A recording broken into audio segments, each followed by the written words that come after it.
जो लोग इस बात को पसंद करते हैं कि मोमिनों में बेहयाई यानी तोहमत बदकारी की खबर फैले, उनको दुनिया और आखिरत में दुख देने वाला अजाब होगा। और अल्लाह जानता है और तुम नहीं जानते।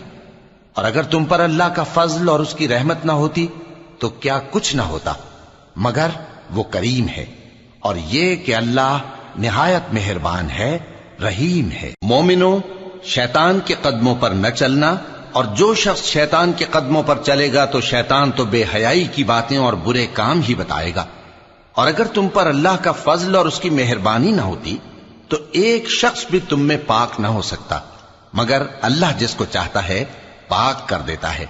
और अल्लाह सुनने वाला है, जानने वाला है। और जो लोग तुम में साहिब फजल और साहिब माल हैं, वो इस बात की कसम ना खाएं कि रिश्तेदारों और मोहताजों और वतन छोड़ जाने वालों को कुछ नहीं देंगे।